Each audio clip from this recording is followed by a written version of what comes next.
f1.8 aperture के बारे में बताता चलूं कि इससे जो आपका जो वाइड एंगल शॉट है वो बहुत ज्यादा वाइड होगा,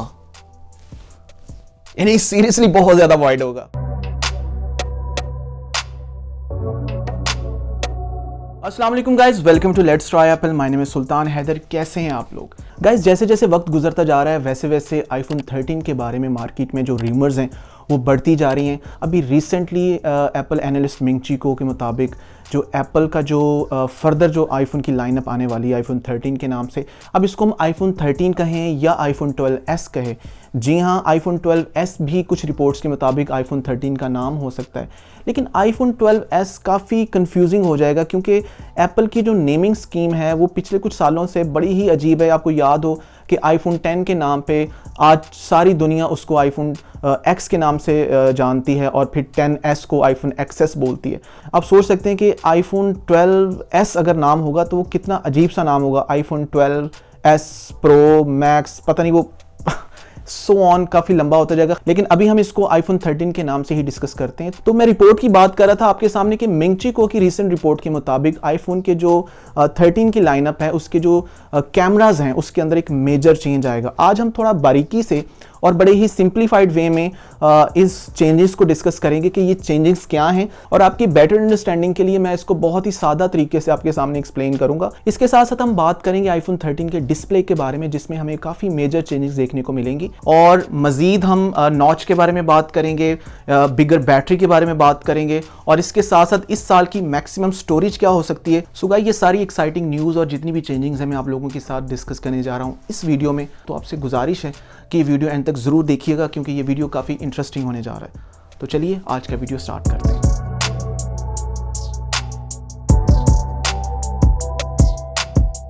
सो गाइस, सबसे पहले हम बात करते हैं आईफोन 13 की कैमरास के ऊपर, और मैं आपको बताता चलूं कि रिसेंटली मिंग ची को की एक रिपोर्ट के मुताबिक आईफोन 13 के जो अल्ट्रा वाइड कैमरास हैं उसमें काफ़ी मेजर चेंजेस देखने को मिल रहे हैं। एप्पल ने इससे पहले अपने कैमरास में OIS मुतारिफ करवाया था जो कि ऑप्टिकल इमेज स्टेबलाइजेशन है। ऑप्टिकल इमेज स्टेबलाइजेशन की फीचर के बारे में मैं आपको थोड़ा सिंप्लीफाइड वे में बता दूं कि इसमें होता यह है कि जब आप चलते हुए अपने कैमरा से वीडियो बनाते हो तो आपकी जो चलने की एक मूवमेंट होती है उससे आपकी वीडियो में एक जर्क पैदा होता है, यानी कि आपका जो शॉट होता है वो जर्की होता है, शेकी होता है। इस शेकनेस को ख़त्म करने के लिए आपका जो OIS का जो फीचर है कैमरा के अंदर वो उसकी जो जर्कनेस को ख़त्म करता है, यानी कि उसको स्टेबल करता है और आपकी जो वीडियो होती है वो काफ़ी स्मूथ पैदा होती है। अब यहाँ पे मैं ये बताता चलूँ कि ऑप्टिकल इमेज स्टेबलाइजेशन के फीचर में जो कैमरा का जो लेंस होता है वो मूव करता है, लेकिन एप्पल ने फर्दर आईफोन 12 प्रो मैक्स के जो कैमराज में sensor shift optical image stabilization को मुतारिफ करवाया था। अब इसमें होता ये है कि आपका जो कैमरा है उसके लेंस की बजाय जो उसका सेंसर होता है वो मूव करता है, यानी वो शेक करता है जब भी आप वीडियो बनाते हैं। अब इसका फ़ायदा ये है कि जो लेंस होता है उसका साइज़ आपके सेंसर से थोड़ा बड़ा होता है, यानी आपका जो सेंसर होता है उसका साइज स्मॉलर होता है। So sensor shift optical image stabilization का फ़ायदा ये होता है कि आपका जो शॉट होता है वो ज़्यादा स्मूथ होता है क्योंकि इसका जो सेंसर की जो मूवमेंट होती है वो ज़्यादा रिस्पॉन्सिव होती है एज़ कम्पेयर टू लेंस। तो ये जो फीचर था, ये जो कह लें कि इम्प्रूवमेंट थी, आप कह सकते हैं कि एक एडवांस्ड OIS का जो फीचर था वो एप्पल ने आईफोन 12 प्रो मैक्स में उतारफ करवाया था। लेकिन ये दोनों के दोनों जो OIS थे ये इसके टेलीफोटो कैमरा में था और वाइड कैमरा में था, लेकिन अल्ट्रा वाइड कैमरा में ना तो OIS था और ना ही ऑटो फोकस का फीचर था। तो मिंग ची को की रिपोर्ट के मुताबिक इस साल जो अल्ट्रा वाइड कैमरा आईफोन 13 में इंस्टॉल किया जाएगा उसमें ये दोनों फीचर हो सकते हैं। यानी मैं आपको बताता चलूं कि सबसे पहले अल्ट्रा वाइड कैमरा में उसका जो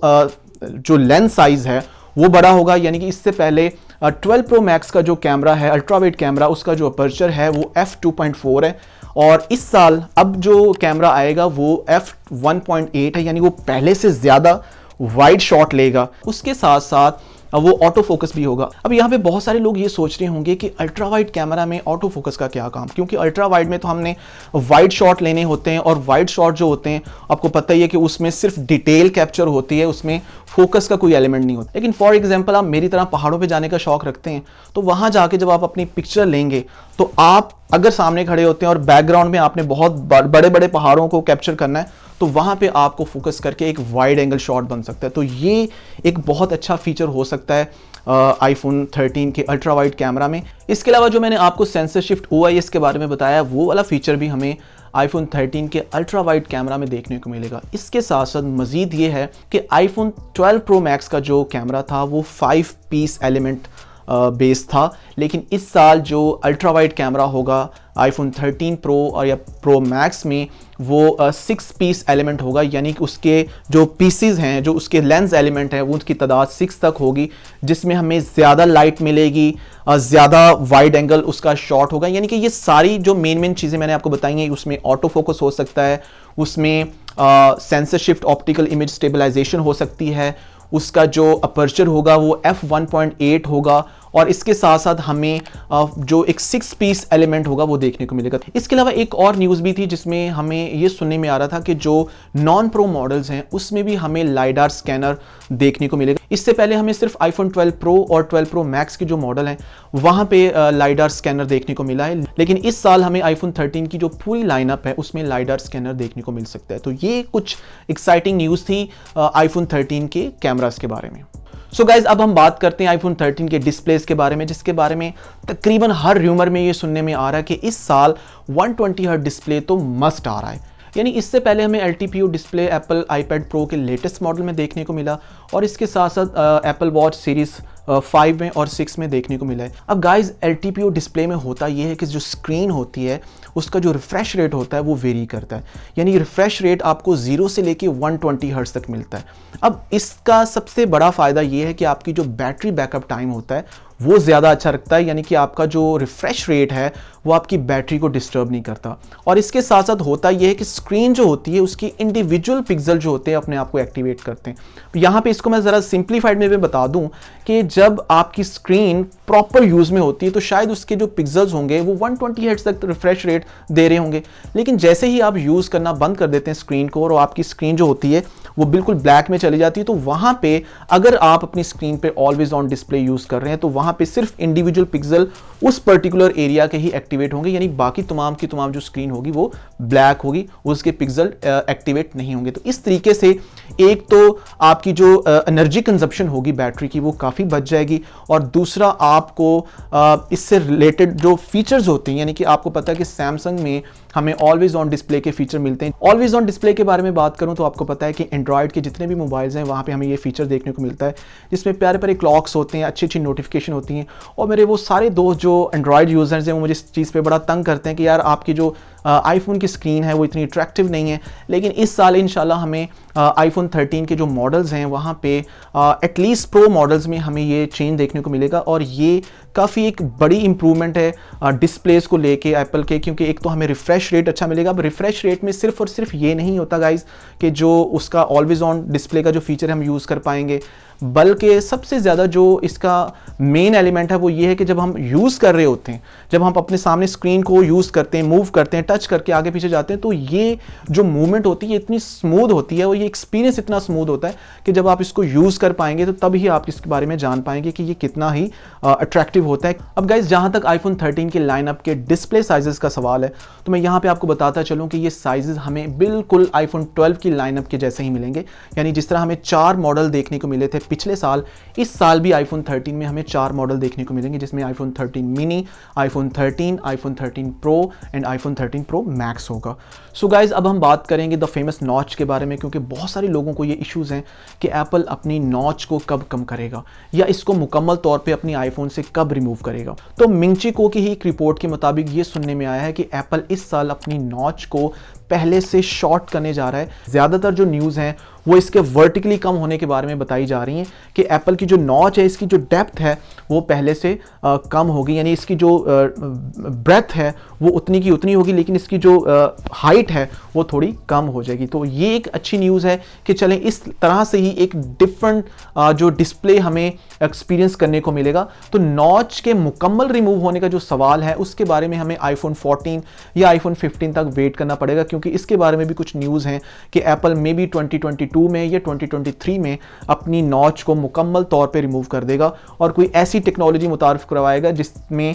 वो बिल्कुल एक पंच होल कैमरा की तरह ही कैमरा यूज़ करेगा, लेकिन जो बाकी का उसका 3D जो फेस आईडी का मैकेनिज्म है वो उसको डिस्प्ले के पीछे इंस्टॉल करेगा या उसको शॉर्ट कर देगा। अब जहाँ तक पोर्टलेस आईफोन का सवाल है तो according to different leaks and rumours portless iPhone इस साल एटलीस्ट एप्पल एक मॉडल रिलीज़ करेगा, और उसके बाद आने वाले सालों में पॉसिबल है कि एप्पल अपनी तमाम की तमाम आईफोन की जो लाइनअप को पोर्टलेस रिलीज़ करेगा, क्योंकि आने वाला जो फ्यूचर है वो वायरलेस का फ्यूचर है। आपको पता है कि वायरलेस ही जो एप्पल इसको इनकरेज कर रहा है, क्योंकि आपको पता है कि बॉक्स में ना तो इस साल एप्पल ने हमें कोई अडॉप्टर दिया है, और इसके अलावा भी एप्पल ने मैगसेफ एक जो एक्सेसरीज़ है वो रिलीज़ की है। अब बहुत सारे लोगों में ये चीज़ इतनी पॉपुलर नहीं है, बहुत सारे लोग अभी भी चाहते हैं कि जो अडॉप्टर है या पोर्ट ही है वो जो ज़्यादा यूजेबल है, क्योंकि इसके और भी बहुत सारे यूजेज है, हमने डाटा ट्रांसफ़र करना है। लेकिन एप्पल जो चाह रहा है वो ये है कि तमाम का तमाम जो काम है वो अब वायरलेसली हो, आप अपना डाटा भी iCloud पे रखें, आप वहाँ पे शिफ्ट करें।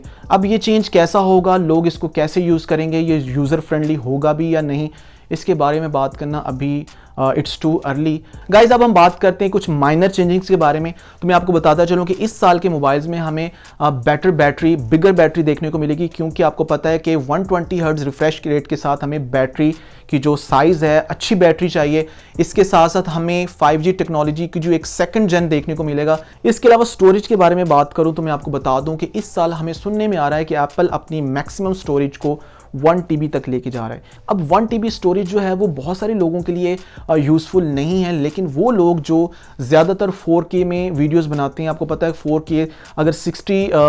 FPS पे अगर वीडियो बनाई जाए तो उसका जो साइज़ होता है वो काफ़ी बड़ा होता है, तो उन लोगों के लिए 1 TB स्टोरेज काफ़ी यूज़फुल हो सकती है। और मैं एक चीज़ चाहता हूँ कि एप्पल अपनी जो बेस लाइन स्टोरेज है वो उसको मज़ीद बढ़ा दे। हालांकि पिछले साल एप्पल ने iPhone 12 प्रो की जो सीरीज थी उसमें 64 से 128 GB जो स्टोरेज की थी, वो एक अच्छा इम्पैक्ट था without increasing there prices. Apple ने जो अपनी बेस लाइन की जो स्टोरेज थी ना सिर्फ उसको ज़्यादा किया था, बल्कि अपनी जो प्राइसेस थी उनको $50 कम कर दिया था। अब बहुत सारे लोग ये बात करेंगे कि जी एप्पल ने अपने बॉक्स में ना तो अडॉप्टर दिया था ना ही आपको हैंड्स फ्री दी थी, लेकिन मैं आपको बताता चलूँ कि एप्पल की जो हैंड्स फ्री है या एप्पल का जो अडॉप्टर है, इन दोनों की जो प्राइस है वो तकरीबन $40 के करीब है, यानी दोनों को अगर ऐड किया जाए तो $40 है। जबकि एप्पल ने अपनी प्राइस में $50 कम किया, यानी $1250 की बजाय उसको $1200 पे शिफ्ट किया, और इसके साथ साथ आपको 64 GB भी मेमोरी ज़्यादा दी। तो ये एक अच्छा स्टेप है। मैं चाहता हूँ कि एप्पल इस साल हमें बेस लाइन स्टोरेज जो है